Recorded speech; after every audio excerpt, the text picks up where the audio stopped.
Okay, so sorry about the interruption there. But we're going to get back to this issue with problems that Hinduism sees that we develop when we act contrary to what we really are. Now remember, for Hinduism, what are we really?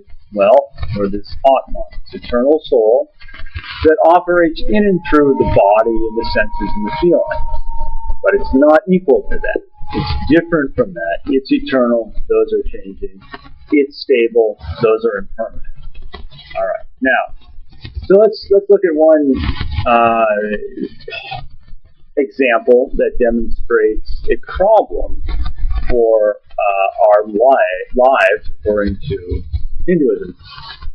Suppose somebody says, I am my body, and if I have a beautiful, wonderful body, if it's healthy, if it's athletic, if it's attractive, that's great. They identify with their body image. They have a very strong sense of value and significance to that body image. What's the problem? The problem is, of course, that the body is not eternal. The body is changing. And if the person is too attached to that body image, then as it changes, they're going to be upset, and it's going to cause a lot of suffering. Okay. A second one is if people try to think that having new experiences, seeing new places, is going to be really important. But again, from an eternal perspective, it's not that important. Senses are changing, they're secondary, they're limited, and to place ultimate importance or ultimate significance on that is misguided according to Hinduism. So those are just some examples that show, okay, from a Hindu perspective, I think they would say not that they're bad, but that they're very limited. And if you put too much emphasis on it, if you attach too much importance to it, it can end in a feeling of unhappiness or suffering.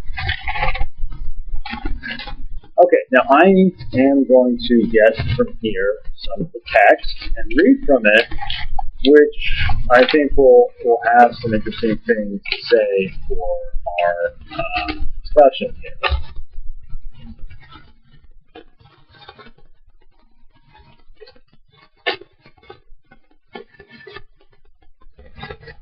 This is where Krishna is talking about the sage or the wise person who's living well and following his real nature well. His Atman, well, he still existed in a body and in this physical form. Alright? This is what he says. He should not rejoice in what he loves, nor recoil from what disgusts him. This is the top of page 60, by the way. Secure in understanding, undiluted, knowing the infinite spirit, he abides in it. Again, that infinite spirit is the Brahman, and he abides in it by recognizing that he, as an Atman, is home in that Brahman. Okay? He's undiluted. He sees clearly who he is.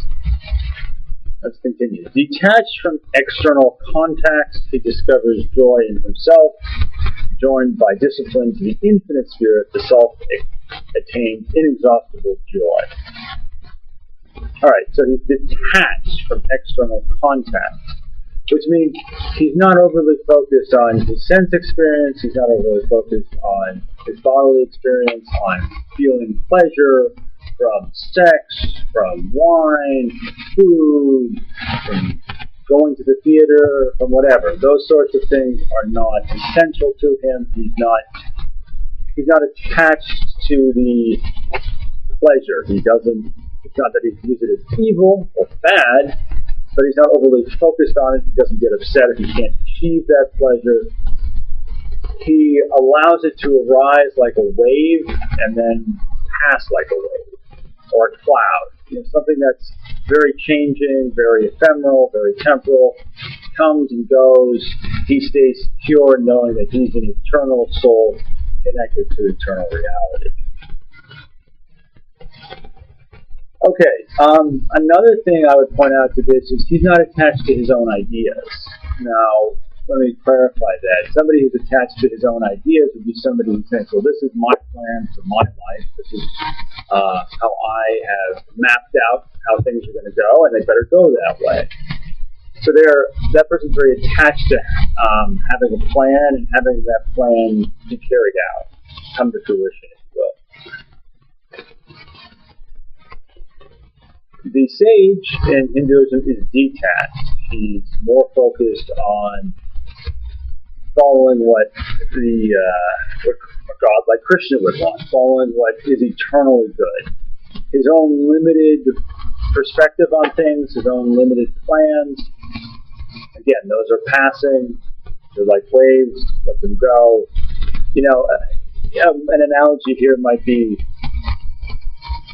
waves are just ripples on the surface of the water. And in a similar way, his thoughts are just ripples on the surface of his Atman. They're 1 minute there, the next minute gone. It's important that the underlying ocean stay pretty calm, stay pretty secure, and that's the Atman. And, some waves here and there are fine. Okay.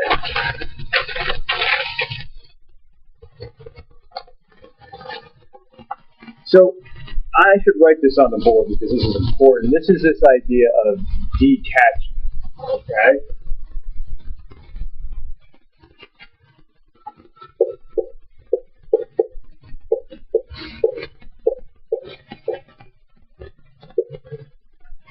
Detachment is a huge theme in Hinduism.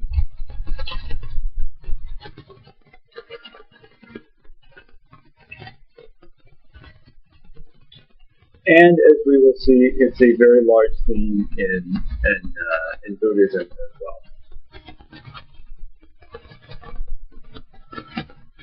All right, now let me read from page 58, and this is going to show us a little bit more about this theme of detachment. This is talking about the sage again. Seeing, hearing, touching, smelling, eating, walking, sleeping, breathing, the disciplined man who knows reality should think, I do nothing at all. Alright? I'm going to skip down a couple paragraphs, and then it says, relinquishing the fruit of action, the disciplined man attains perfect peace. The undisciplined man is in bondage, attached to the fruit of his desire. Now, what does all this mean? Well,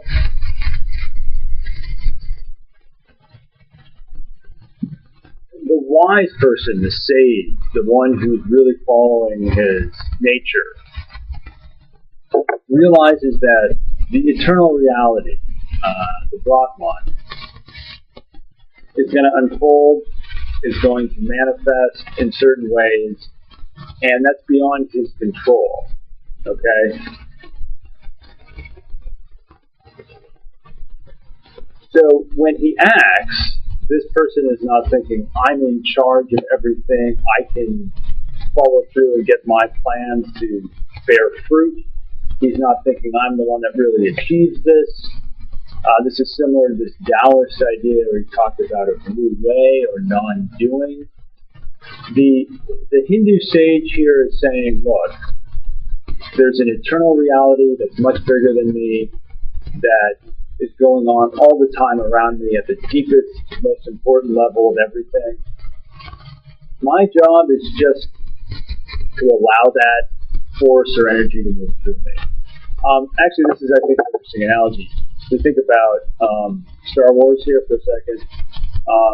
Obi-Wan in the original Star Wars, in New Hope, Episode 4, and in Star Wars Episode 5, The Empire Strikes Back, both Obi-Wan and Yoda talk to Luke about this idea that they're not trying to achieve anything.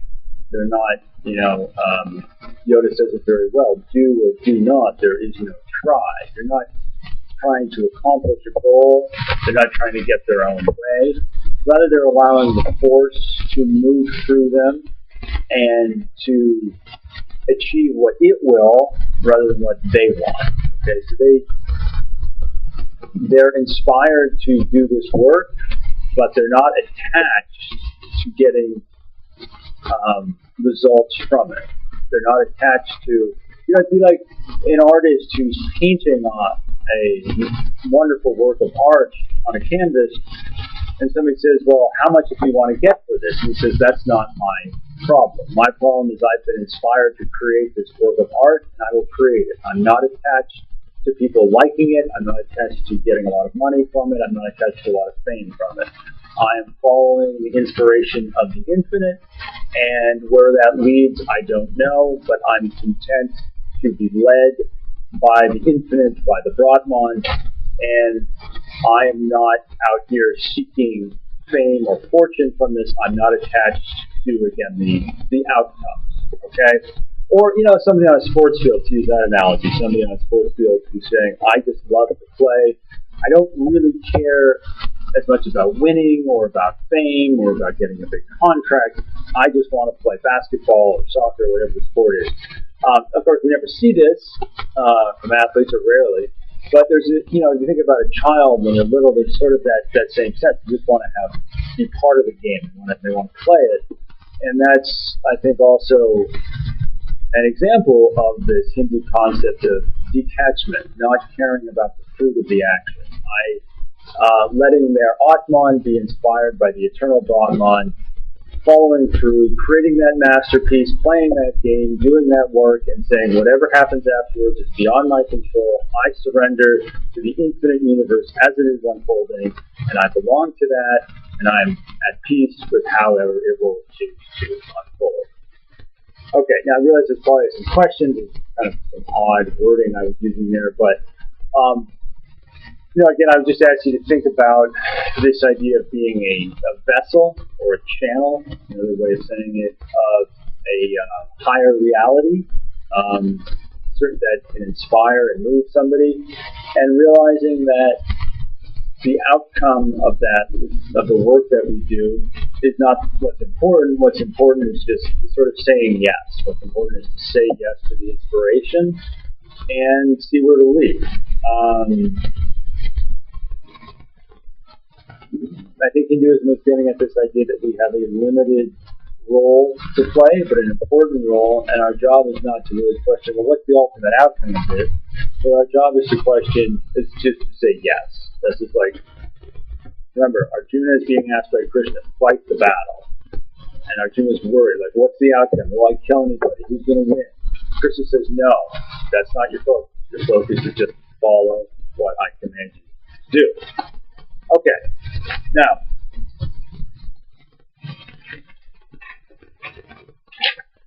let me go back to the text here, and I'm going to read from page 79, and we're going to get to some more ideas on Hinduism here. Find page. All right, there we go.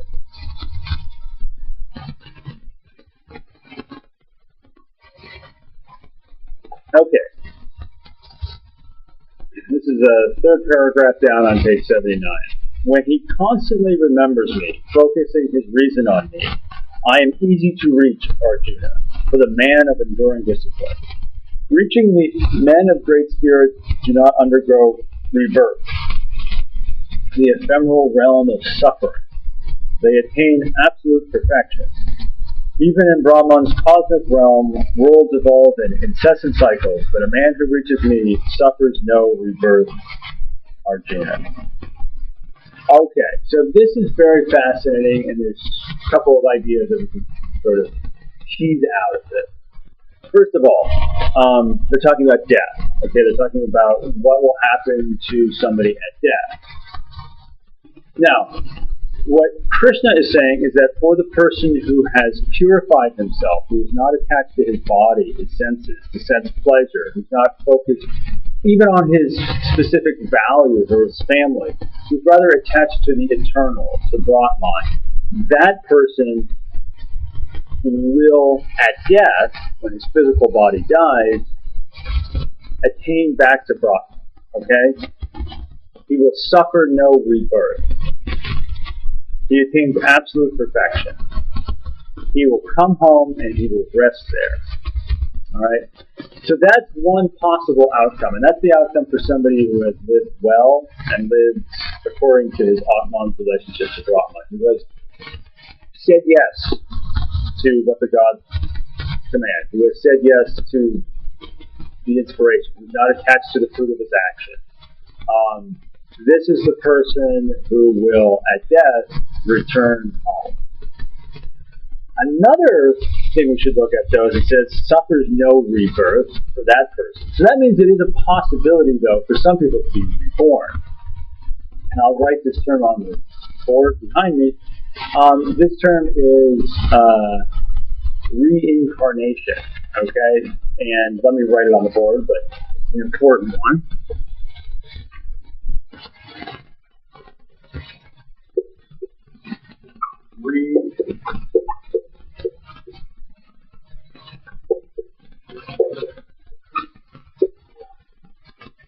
So that's reincarnation. It means to be born again.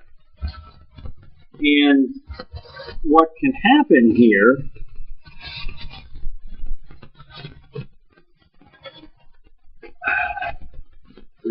okay, see that hopefully reincarnation. What can happen in a state of reincarnation is that somebody's eternal soul, their Atman, becomes too attached to a particular way of life. Okay, just give you an example. There's somebody who is very sense-driven, for example, in life, who really cares about sense experience and sense pleasure. Be it the sense pleasure of always seeing something exciting, all right, or the sense pleasure of sex, or of drinking. The Hindus will say that this person will come back as a pig because that was what their sense perception. They were so focused on sense pleasure. That's just an example, but the idea is that the people who are more attached to the body and to the senses and to the feelings, their Atman won't die. Again, the Atman is like the avocado core. Okay, it's going to stay stable. But it'll just come back into a different body. And it could be a pig's body. Or if somebody were very attached to lion, maybe they'll come back as a rat. All right. The point here is just that the person who is attached in a certain way to his body and to other stuff, that attachment continues on after his physical death, and he is reincarnated into a new body. His soul leaves the dying body and goes into a new body where he hopefully will learn this time to be more detached, and if he's not, he continues the cycle of rebirth. As we noted earlier, the sage, on the other hand, actually goes to live with Brahman, who's home eternally there. All right, so those are just, again, depending on how one lives, that will affect how one spends his life after death. The Atman endures, but will endure in peace with Brahman, or will it be reincarnated into another body?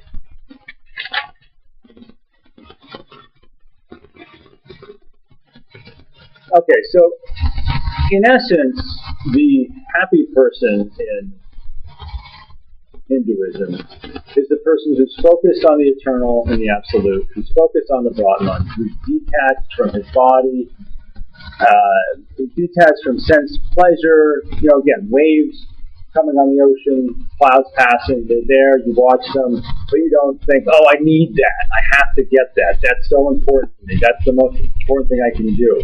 I have to try this new experience, I have to have this strength, whatever. They're just passive. And rather than the main focus of the person realizes his identity as following Brahman. This is why yoga and meditation are very big in Hinduism, because they're ways of settling our mind and able to focus on who am I really? I am this eternal self. Everything else is passing. I am this eternal self. Everything else is changing. Right? And another thing I say, again, is that they're obedient to this higher reality. They're not in charge. They're not trying to say, this is how my life is going to go. This is what everything should be. Even Arjuna, he's going to follow through with what Krishna commands. Kill your relatives. It seems very bizarre for us. But again, it's bizarre in our value system. We talked about this in the first week of class. We had Sparta on the one hand, Athens on the other hand, and for the sophists, there was no deeper set of values. There's no absolute set of right and wrong. But here, what we see is that for the Hindus, the family values that Arjuna has is they don't kill your relatives. Most people's family values say that. That's a little bit weird. But anyway, the family values here, there is something deeper. Okay? And what is deeper? Brahman, absolute reality. And in that, the Atman does not die. Right? So he's not really killing anybody. He's not being bad. And therefore he should be obedient to what Krishna commands. That's a way for him to purify his soul and to connect back to Brahman, and therefore at his death he will be able to attain what they call this absolute perfection.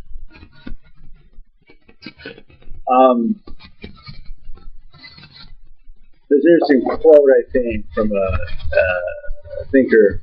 He said once, "That is real which never changes." And I think that captures well a lot of these ideas on Hinduism we've been discussing. That is real which never changes. What never changes? Your eternal soul and Brahman, the eternal reality. So people say, well, what's the reality of human nature? What's really real about me? Who am I really? All right, the Hindus have a ready answer for that. Again, you're this. You're that avocado core. You're that shell, that soul, that inner self beneath all this muck. Okay, all the other avocado gooey goodness. Below that stuff that can change, that can decay, that can die, that can rot.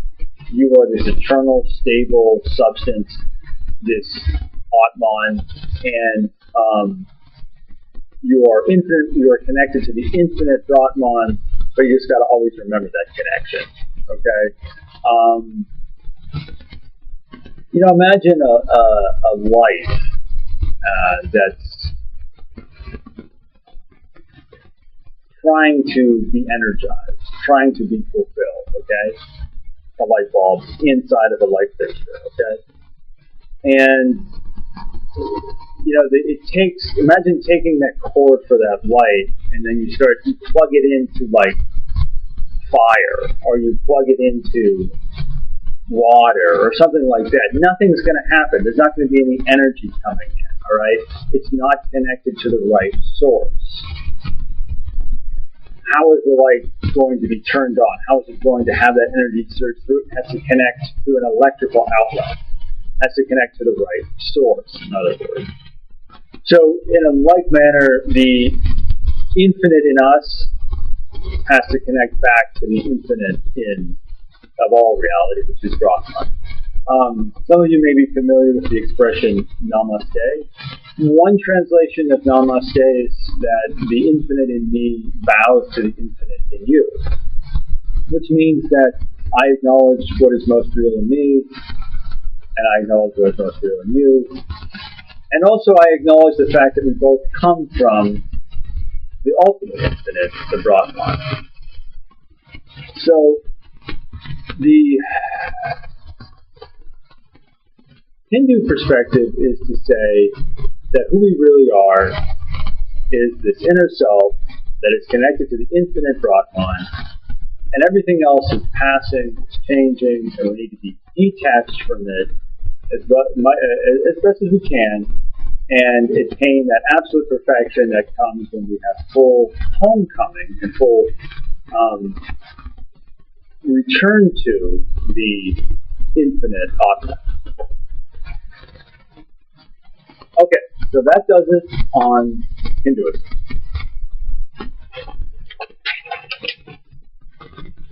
Now, I'd like to ask you to think about a couple questions. First of all, whether you agree with this, why or why not. What other words could you give to Brahman or Atman, do you think? How else could you describe it? Christianity has some interesting analogies to this. I think, like I said, Platonism does. Try to relate that to other ideas, and that might be able to help clarify some of the concepts that we're getting at here. Okay, so that's Hinduism, and of course here if we were in class, we take a break. But at this point I'm going to erase everything on the board, and then I'm going to start the discussion on Buddhism. But again, I just want to point out the terms Bhagavad Gita, Arjuna, Krishna, Atman, Brahman, the avocado core, detachment, and reincarnation. Okay?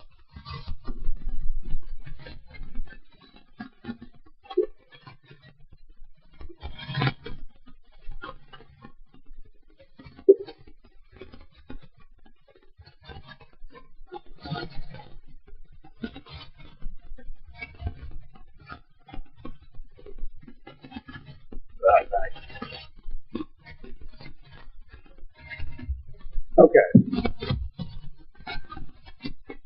So, Buddhism.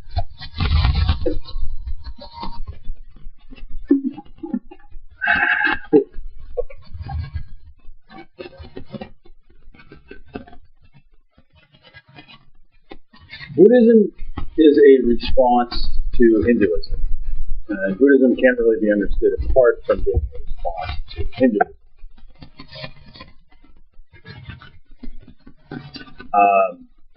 Siddhartha Gautama, the founder of Buddhism, was himself raised in the Hindu culture and understood that culture well, but moved beyond it and advocated a very different approach to understanding not only reality of everything, but also our own human reality, what it means to be a human. So Buddhism works out their own very interesting set of answers to the question, who am I? Again, what we saw with Hinduism. Who am I? Who am I really? I'm Atman. I'm this eternal self. Buddhism is going to go in a very different direction and respond and say, no, that's wrong, but we're going to offer something else here. Okay, now, one of the best ways to start this discussion on Buddhism is to talk a little bit about the Four Noble Truths. So, Four Noble Truths, I'm going to write that expression on the board.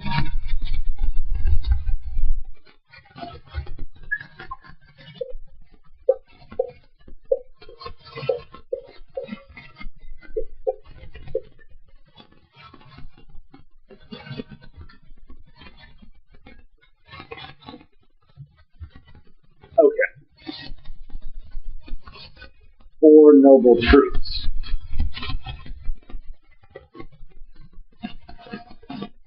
Now, the first of these noble truths is that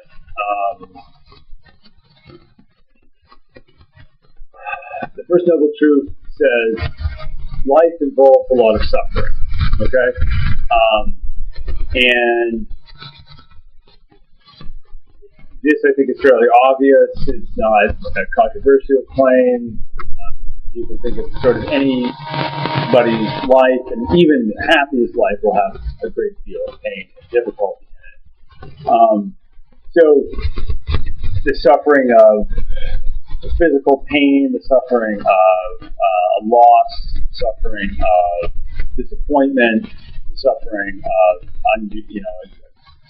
anger that lasts for a lifetime. All of these are examples of the sort of suffering that the Buddhists are pointing at. So that's the first noble truth, referring to the Buddha, that life involves suffering. Life involves a lot of suffering. Okay, again, that's pretty obvious. So let's go to point number 2. This is the second noble truth. So noble truth number 2 is that suffering arises because of attachment or excessive desire. Okay, now it's interesting, we're seeing that term attachment. We saw that with the Hindu philosophy, and we're seeing it again with Buddhism. Buddhism is bringing a fair amount of Hinduism into its own thinking, and as we'll see in new directions, but attachment, that's key here. So the second noble truth is saying there's role. A lot of why we suffer has to do with our attachment or excessive desire. Okay, we're going to get back to that in a little bit, okay? The third noble truth is that the end of excessive attachment or excessive desire equals the end of suffering and the attainment of nirvana. And we'll go to discuss that term nirvana later on. But the third noble truth is saying to be happy and to end the suffering means that one has ended their excessive attachment and their excessive desire. And the fourth noble truth, the noble truth number 4,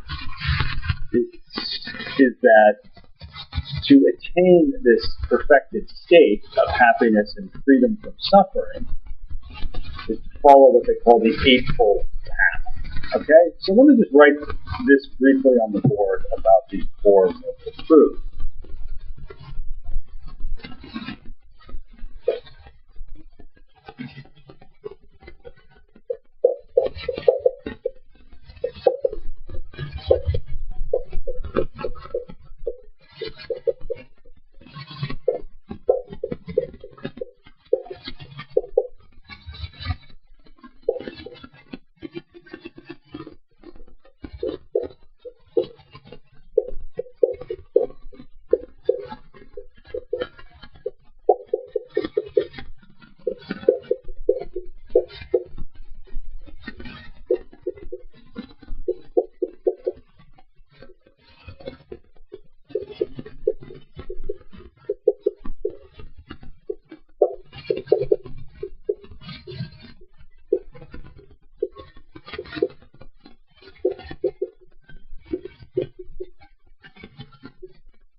Okay.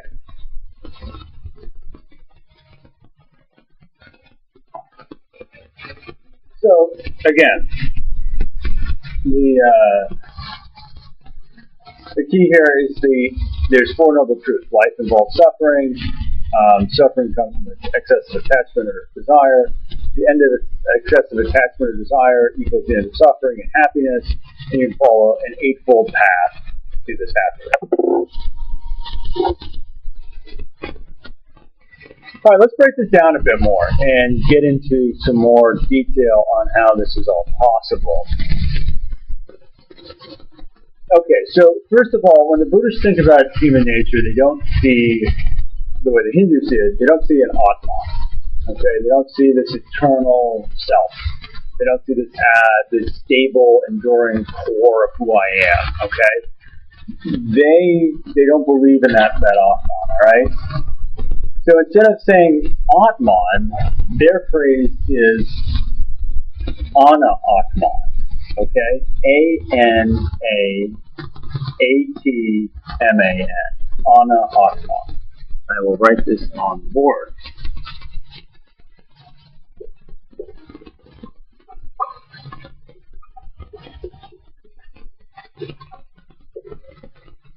Okay. Ana Atman. Now, this term is pretty interesting because we can, let's stay up for a second, we can dissect it fairly easily. Now, Atman,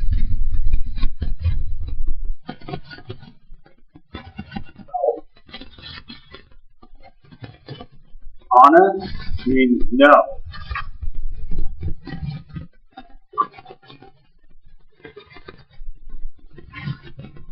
So, Ana-Atman means no self. The Buddhists are talking about human nature and what it means to be human. When they're trying to answer the question, who am I really? They will point to Ana-Atman, no self. Alright? So this is a term that's we're gonna start looking into a little bit more. So what exactly does that mean? Now, to demonstrate this, we can use another vegetable example, okay? This, again, I'm just stealing from the book, because they're very good examples. So, again, we saw with the Hindus that there was the avocado. Well, of course, that avocado is destroyed now, because we destroyed it, inside of which there was a shell. All right, so we had all this kind of mushy stuff here, and then inside of that was this shell, this core, this stable, enduring substance. All right, now, the Buddhist analogy is not the avocado, but it's an artichoke. And here is artichoke. In case anybody is wondering how they look like. Because they're not as common as avocado. Now, what's interesting about the artichoke is the fact that on the outside it looks pretty stable, okay? Hit it, it stays the same, bounce it, whatever, okay, wow, this seems pretty solid. How can that be no cell? That doesn't seem to make a lot of sense, right? It seems a little bit weird. Well, let's start to break this apart and see what happens. Now, with the avocado, the artichoke, all these leaves, okay? So I can start pulling this apart a little bit, pulling it apart, right? Leaves just start coming apart, more leaves start coming apart, right? And then I'll start working inward, okay? I'll start getting more of the inner leaves, the bigger leaves. All right, now, when I did this with the avocado, I started working in from the outer to the inner, that's when I found, of course, our core, our nut, our stable, hard, enduring, lasting nut that could go from one shell to the next. So maybe I'll find something similar here. I keep working inward. Now, as I do this, keep coming inward, keep finding more of these leaves, okay? More and more of these leaves. And there, I've ripped it open in half. And at the inside, there is nothing. It's empty. There's no inner core. There's no inner shell. There's just a lot of overlapping leaves. Okay? So there's no stable, enduring inner part of this. There's just a bunch of leaves that overlap, in the middle of which is just this open emptiness. It's just there. Okay? You get an avocado, an artichoke itself an avocado, but look, that's the inside of it, nothing in there. Alright? Okay, so this is a little bit no stable, no enduring, no lasting, true inner part of it there. Now, one of the things to remember, okay, is that this artichoke, with all these leaves that overlap, okay, is similar to what we talked about from Buddhism from last week. We talked about the nexus of interdependent causes, or the net of Indra. Remember, this is where you had one thing connecting to another thing, connecting to another thing, and they all need each other, but there's no one lasting, separate, eternal, absolutely stable reality. One thing to another thing to another thing. Okay, they're all interconnected, they're all intertwined, but not one thing that's lasting or that's enduring throughout all of this. Okay, now another way to describe this is that human nature, according to the Buddhists, is a microcosm of all of reality. Now remember, we talked about cosmos in the first week of class. But cosmos, remember I said that from one perspective you could say that the ordered society or the human body, where you have a unity within many parts, is a microcosm of the ordered whole of the universe, according to the ancient Greeks. So microcosm is just saying a smaller manifestation of a universal pattern. Smaller manifestation of universal pattern. For the Buddhists, the universal pattern is, as we talked about last week, this nexus of interdependent causes, that net of Indra, okay? And then on a smaller scale, we see the same thing here with the human nature. All these various parts that are interconnected, but there's no one enduring, lasting, stable self, core, whatever. Okay? So the person, according to the Buddhists, is a collection of all these leaves. Okay, well, we got to give a name to this. And this name is what the Buddhists call skandhas. Skhandha. Okay?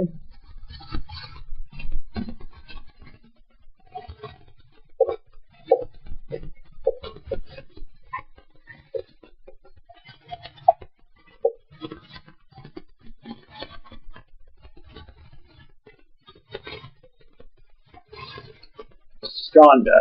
Skhandha. Now there's 5 skandhas according to the Buddhists. One of them is form, consciousness, impulse, feeling, and perception. 5 different skandhas, 5 different types of skandhas.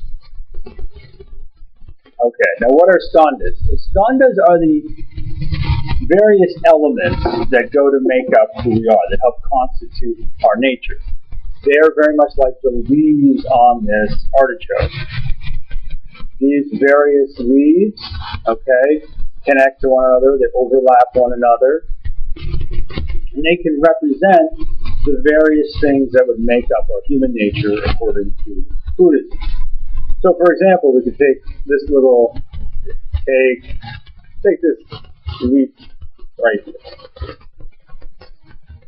Pinpoint one of this. Okay, this guy right here. Alright, now this guy, this little leaf, could represent one of the skandhas, one of those 5 types of things. Now, say this represents my thoughts about the future, okay? So that's one thing that goes into making up me. Let's point at another leaf. Say this one over here, that's just taken off, whatever. This one could have represented my thoughts about the past, and that's no longer really relevant, so, it's gone. And then we'll say this one over here represents the emotion of sadness that I felt, okay? And then this one over here represents the emotion of happiness that I felt, okay? So all of these skandhas are the emotions, the thoughts, the form of our body, the way we see the world, our particular worldviews, that go to make up who we are, okay? And inside of that, there again is just this emptiness. There's no real, true, enduring, lasting self.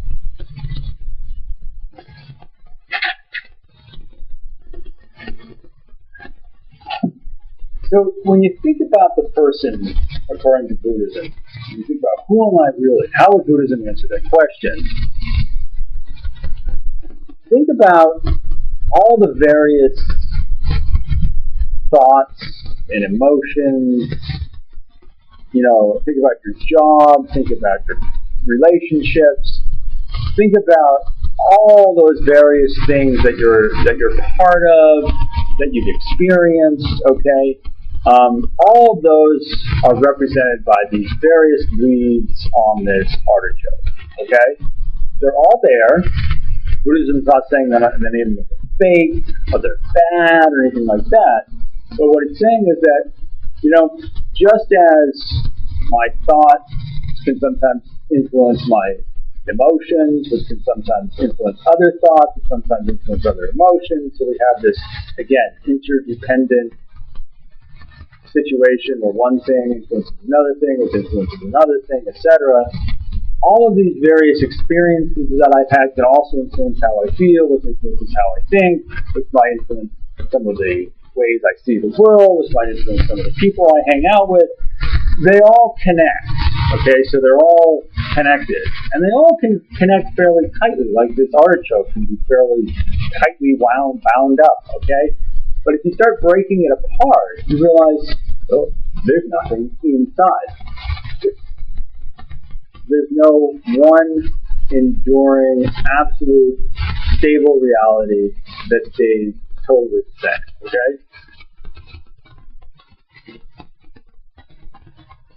All right, now.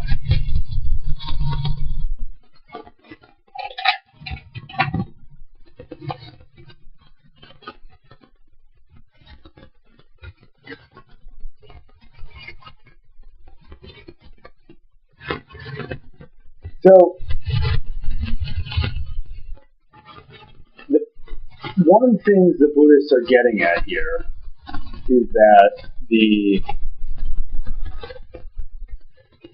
just as we looked at with Hinduism, there's certain problems, certain issues, certain causes of unhappiness that can arise if people have mistaken identity. Remember that? That was something like a mistaken identity.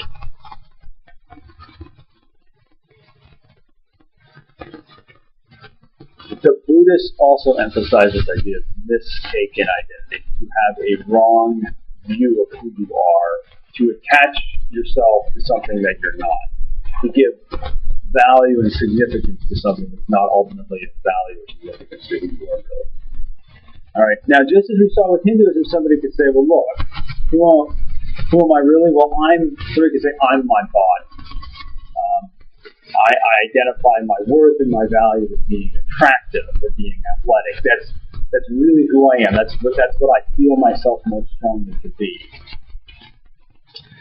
But from a Buddhist perspective, your body is just one of these skandhas. Okay, that could be part of the form skandha. So you have a form of your body, you might have a form of whatever. Okay, and what happens is that there it is. That's one skandha. That's not who you are, really. Besides, bodies could also decay and grow old, just like the leaves of this artichoke. So that's not really who you are. An academically minded person, for example, could think, I'm my mind. But again, that's just another leaf. That's just another skandha here, okay? And that's, again, ephemeral, changing, passing. There are all these other skandhas there. It's not who you really are. It's just something you've taken yourself to be. Somehow you identify it. It's how you give a sense of yourself. It's this concept. Some people call it an ego that we develop about ourselves. All right. Now, at this point, I think it'd be good, as you're watching this, to try to think of other ways, both from a Hindu and a Buddhist perspective, where people could have mistaken identities. Okay, this will help clarify what we're getting at. What are ways in which people take a skandha and they say, that's who I am, okay? Or they take some part of themselves and think, that's it. And I think that's enduring and stable and lasting, when in reality for the Buddhists, again, there's nothing inside, nothing stable, nothing lasting. All of these are just weeds that are interconnected, these skandhas that go to make up who we are.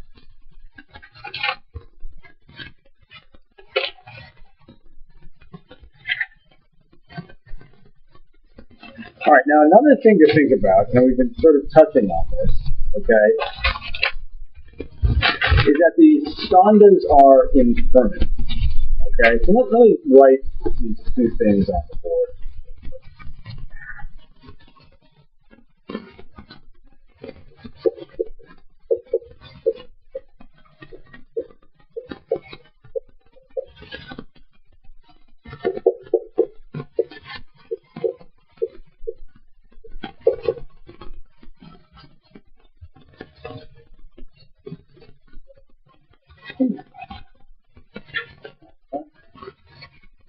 All right.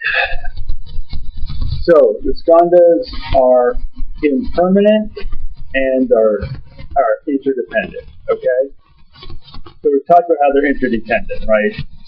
The emotions that I have today might influence my thoughts, which then will influence how I act, which then might influence, the way other people see me, which then influences my mood, and all of these things kind of tie together.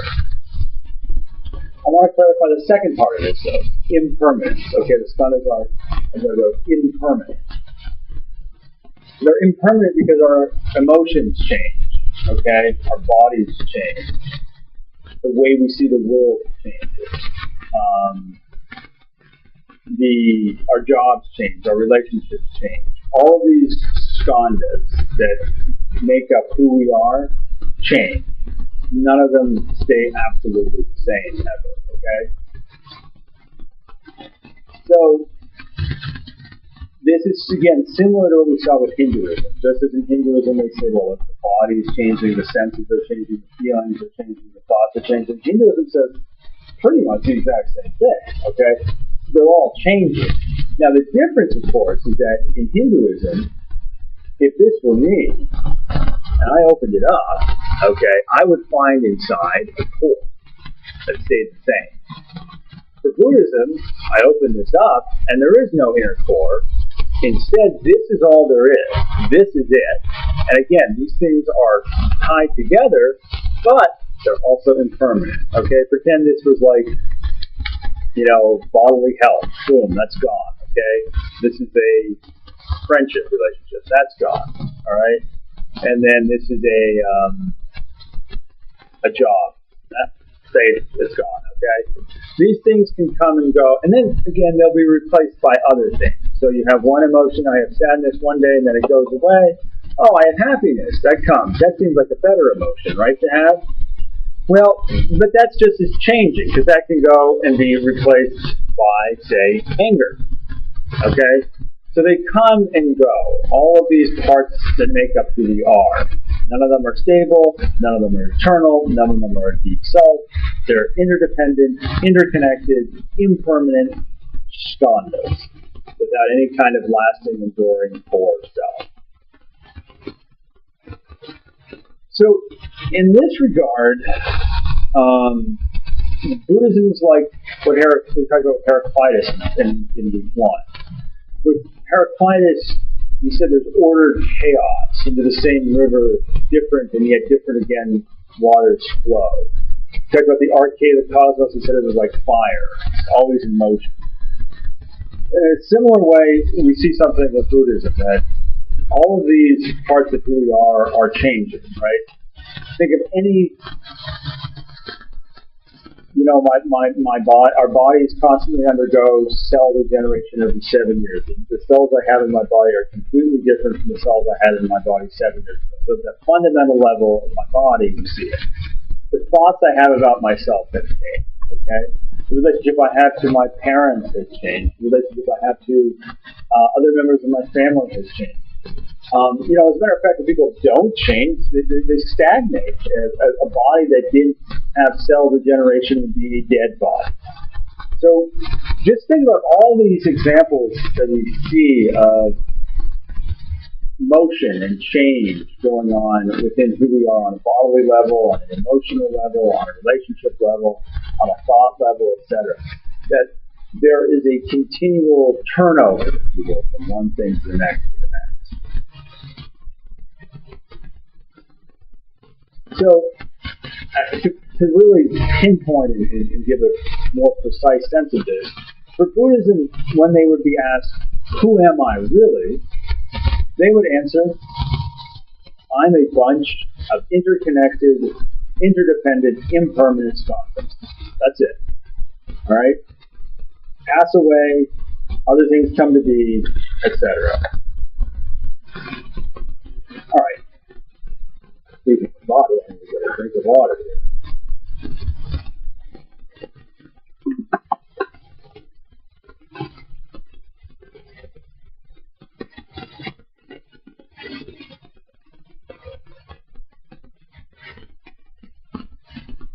Okay, now let's go back to the Four Noble Truths. And this is going to be an interesting way to clarify a bit more and expand on this discussion we've been having of the artichoke-like nature of who we are according to Buddhism. Now again, the first noble truth says life involves suffering. The second noble truth says this suffering arises because of our excessive attachment or desire. Now let's give a specific example. Now, use myself as an example. Suppose I'm attached to being a teacher. Okay?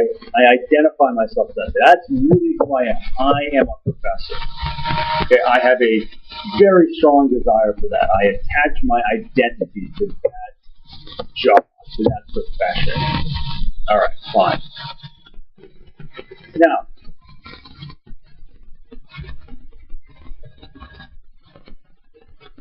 basically what I'm saying in that situation is I am at my core a teacher, a professor, okay? How does that lead to suffering? Well, for Buddhism, in reality, that job is just one of many skandhas, okay? And it might get taken away. I might lose it, all right? Or, okay, it might be a possible skandha over here that I never quite reach. I'm always getting a little closer, but I never quite get it. I never quite get that job, okay? So, what happens is that I want this skandha desperately. I'm attached to having it. I feel like I need it, all right? And I don't have it. And I look inside and all I see is emptiness. And I feel empty. I feel horrified. I feel like I don't sure who I am. I question the meaning of my existence. I experienced a lot of frustration, anger, and pain because I did not achieve what I thought was central to my identity. I thought, I am a professor, okay? And when somebody takes that away from me, it's like taking away who am my real self, and then I'm just left with this emptiness inside, okay? And once this skandha is gone, or once I can't achieve this skandha, all right, I don't know who I am anymore, and I experience a great loss. Okay, so something of significance and value feels like it has been taken away from me, or I haven't been able to achieve it. So if I have the job and I lost it, then something of great significance and value, something of infinite worth in my estimation, has been taken away from me. If I never was able to get the job, then I feel like something of great significance, value, and worth is always lacking for me, and I feel just as empty and just as much in pain as I did if it had been removed from me.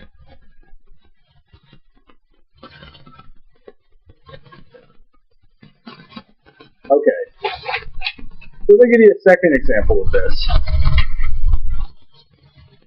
A little bit less extreme, but hopefully also demonstrates the everyday realities where suffering can arise. Now, suppose somebody really wants to go to the beach.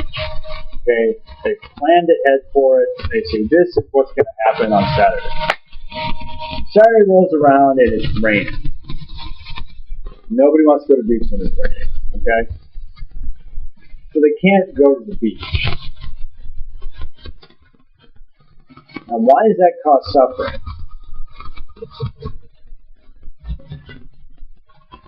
Well, it causes suffering because, again,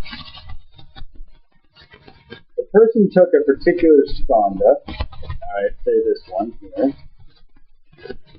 Oh, yeah, there we go. They took this skandha and they gave it a lot of significance. Okay, they said, this is really, really important. I need this to be fulfilled. I need these plans to work out. Okay? And then it did work out. And this was taken away from them because the plans didn't come to fruition. And what they wanted didn't come to fruition. So just as if I were to cut off part of somebody, to say that somebody's thumb gets cut off, it's going to cause a lot of pain. All right? When somebody's skandha, which they've given a lot of time and effort and energy into, gets cut off, it's going to cause them a lot of pain. All right. Again, another way to look at it is to say that they're losing what they take to be a really essential part of themselves. Okay.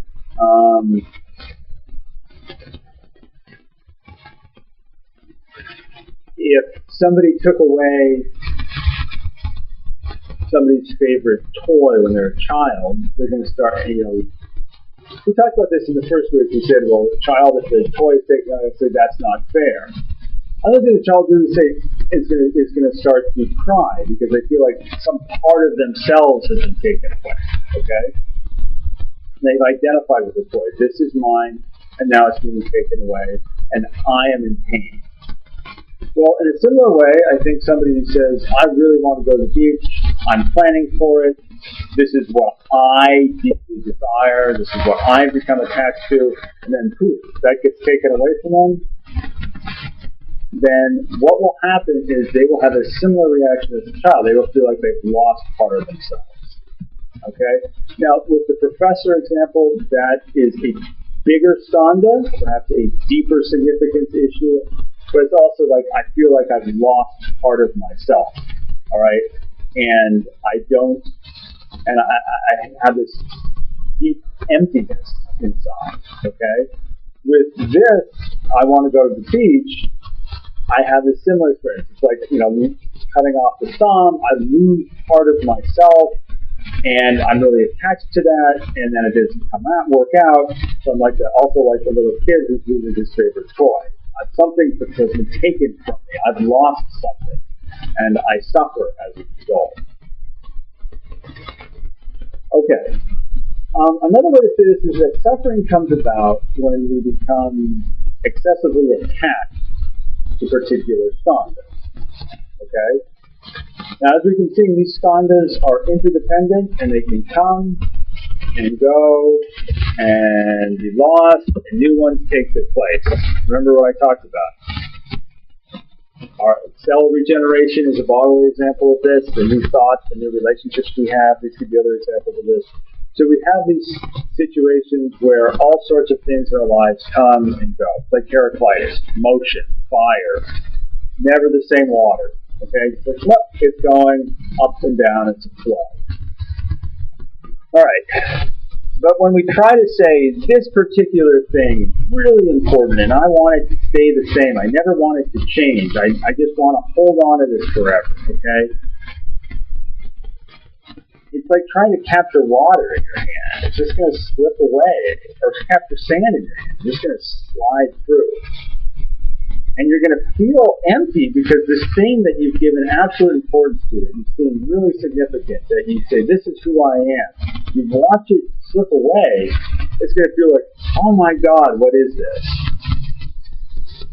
I had something similar to this happen to me when I was in my first year of graduate school, where I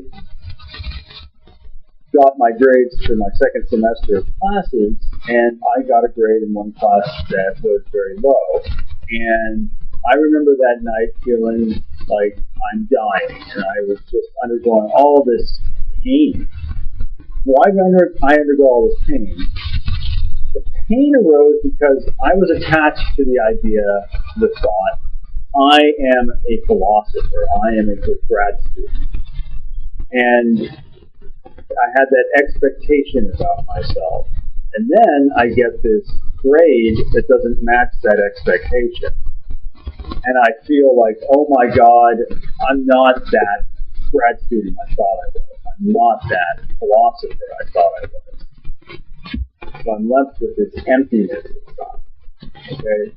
I look inside, I'm like, I don't know who I am. It's terrifying. It's very difficult. So, what we're seeing with Buddhism is that when we become attached,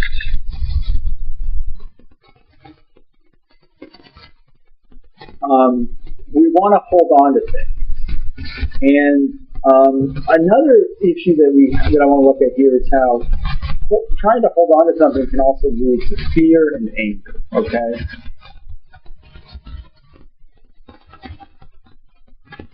Say I want to hold on to this artichoke forever. I'm like, you know what? I love artichokes. No one better take this artichoke away from me. Okay? And as I get on the metro later today, maybe I'm holding on to it like this, and I'm looking around, and I'm very anxious and afraid because I don't want to lose it. It's my precious little thing. It's this toy. It means so much to me. Okay? So I'm going to walk through like this. Now, of course, everybody's going to think I'm a weirdo and probably ignore me, but I'm interested in my state of mind. I'm actually I'm experiencing some suffering, some pain, of anxiety and fear, because I don't want to lose this so desperately that I'm just imagining all these horrible things that can happen and all these worries about how somebody can take it, and I can't enjoy myself, and I can't relax, and I'm stressed out, okay? So any kind of thing that we treat like a precious item that we think has absolute value and significance, that we want to hold on to, all right, that's an example of excessive attachment that leads to suffering. All right, whether it be an idea we have of ourselves, whether it be our house, whether it be our relationships, whether it be our job, whether it be our plans for the future, whatever it is, where we take it, that thing, okay, we take that skanda, if you will, and we think that's who I really am, and we attach real importance to that, okay, that will lead to suffering. Why? Because those things are changing, they're ephemeral, and they're going to pass away. And and the desire to stop them from passing away will lead to anxiety, will lead to fear, will lead to stress, and the reality of when they pass away will lead to an experience of deep loss and deep pain. So the way that we attach ourselves to certain things, okay, these skanda, all right, that will be the way in which we experience suffering.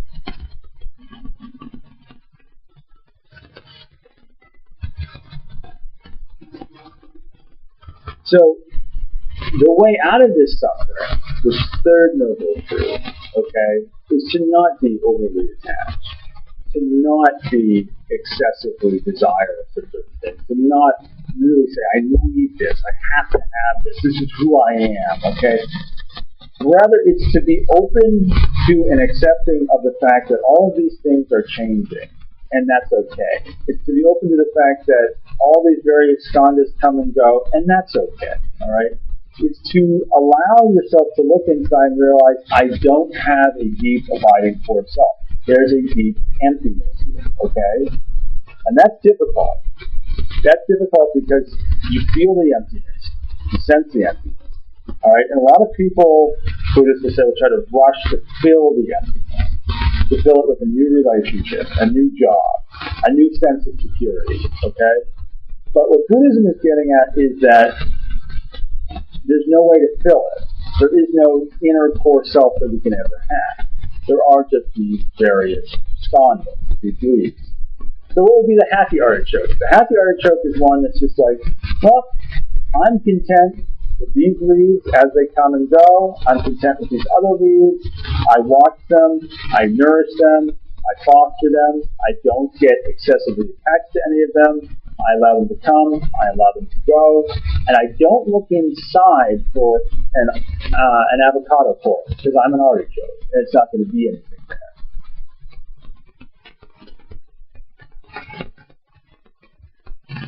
So what the Buddhists are getting at is there is no one identity that I can have. I can't really, there's no, to identify myself as one thing or another thing is misguided, it's a misidentification, and it's going to lead to suffering. I have to be happy, the Buddhists would say, I have to be content with not having a clear sense of an inner identity. It's empty. Some people look at that and say, well, it's open, it can be open to anything. And that's exciting for some people. Another way the Buddhists say is that this temporary, transitory nature of all of these things means they're more precious. And you can see the beauty in them. So when you can see that beauty and be that open to all of these various realities and experiences and situations that we go through without being attached and just trying to hold on to them, then we can, the Buddhists say, achieve a lot more contentment and end the suffering. There's a poem from the 1700s that kind of discusses this. One of the lines goes, "He who binds to himself a joy does the winged life destroy." He tries to hold on to his joy. It's going to destroy the ability to really fly in life, metaphorically speaking. But the next line is, "He who kisses a joy as it flies lives in eternity's sunrise." So that you greet this joy and say, I am content with it coming, and I allow it to pass, And I live in eternity sunrise. So there's always possibilities, always newness, always a new tomorrow, a sunrise that can help and come along for me.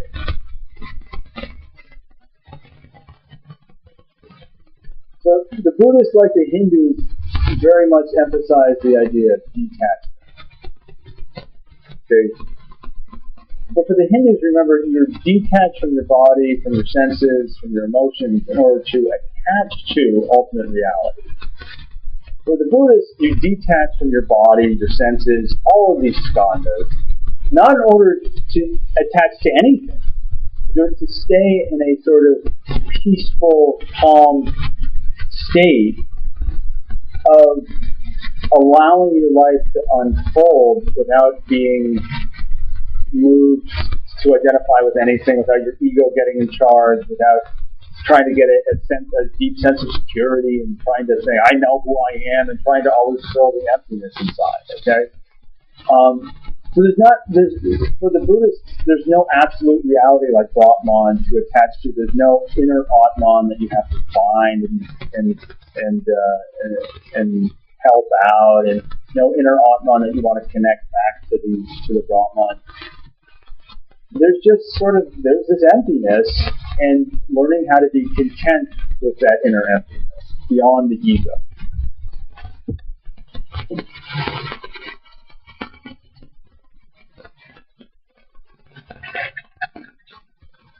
Okay. Now, there's a couple other terms I want to talk about as we wrap this up. One of them is this term I said earlier, nirvana. Have you heard of it?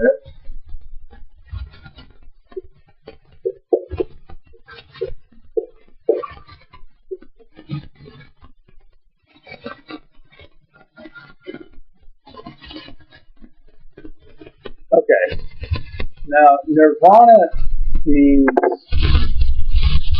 one translation says it means non-spiration. And yourself, well, what the hell does that mean?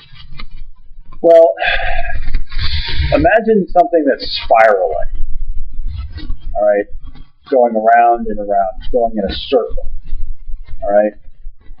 And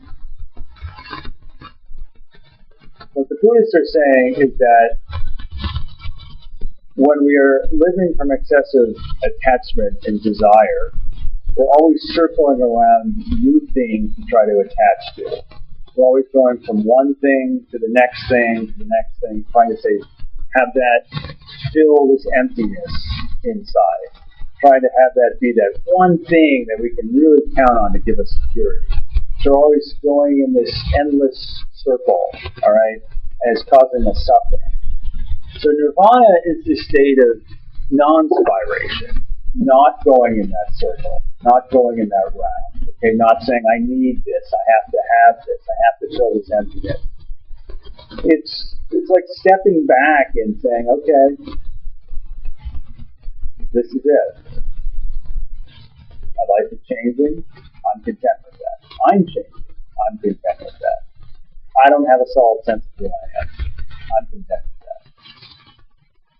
And enjoying and taking joy in all the various things that can arise when we're more open to things as they come, rather than excessively trying to get something to attach to and fix our identity on. Okay, so when we achieve this state of enlightenment, we also realize what the Buddhists would term, when we achieve nirvana, that means we get what the Buddhists call enlightenment.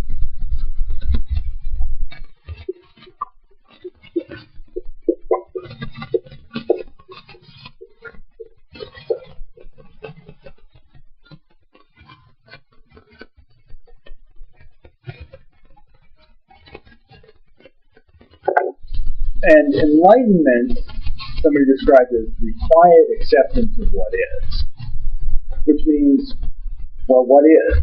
Quiet acceptance of life, quiet acceptance of my existence. My existence is like this artichoke, all right? I came to be at a certain point, I'll die at a certain point, I have all of these various parts of me that come and go.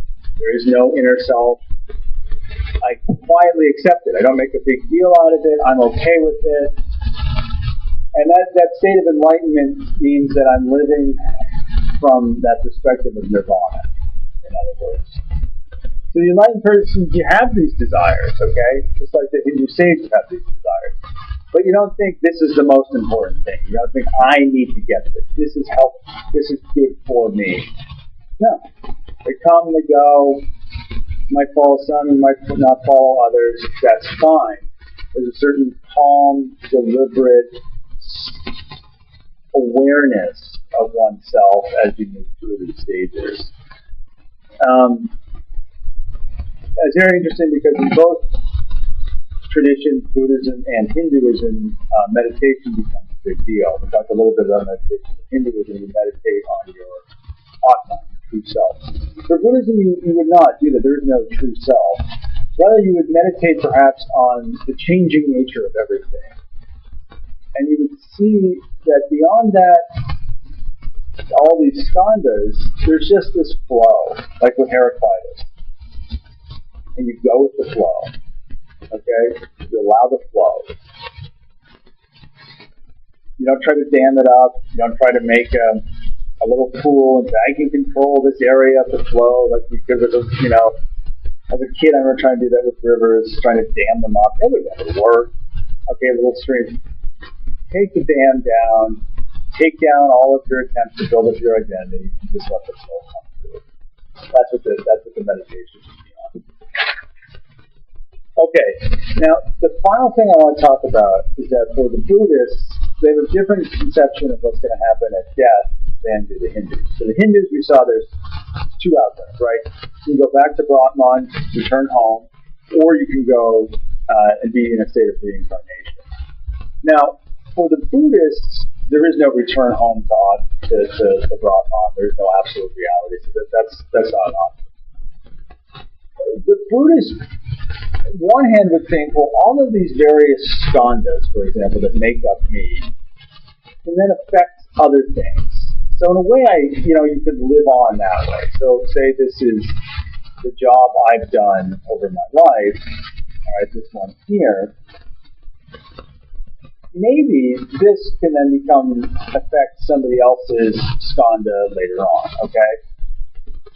So there's a way in which your influence can do it. And the Buddhists do have a little bit of a notion of reincarnation. But what exactly comes back after death is unclear. All right? It's not very clear. Maybe it's several of these skandhas are so tightly bound together they're going to come back. I don't. It's a little bit odd on that regard, and not all the traditions of Buddhism accept that. So, one of the clear things, though, is that for the Buddhists at death, there's not like this core self that will endure. Remember that. For the Hindus, this Atman, okay, at death, is going to last. It's going to keep going. It's eternal. Now, for the Buddhists, there is no inner part of us that's going to endure. It's just empty. There's no inner self that lasts forever. Some people find this disheartening and difficult to deal with. Other people, like I said, will say, well, this means I have only one life and I have to live with it as best as I can and be at peace with it as best as I can because I don't get another shot. So anyway, to end on this, I just would ask you to think about, sometimes thinking about death is actually the most helpful way to illuminate important questions of life. And think about, from a Hindu perspective, they have these certain ideas on death. The Buddhist perspective has different ideas. Think about which perspective on death you find more reasonable, you find more inspiring. What helps to bring you a deeper sense of what's actually going on in terms of that question of who am I? Okay? So that's it on Buddhism and Hinduism. I hope you enjoyed it, and I will see you all next week.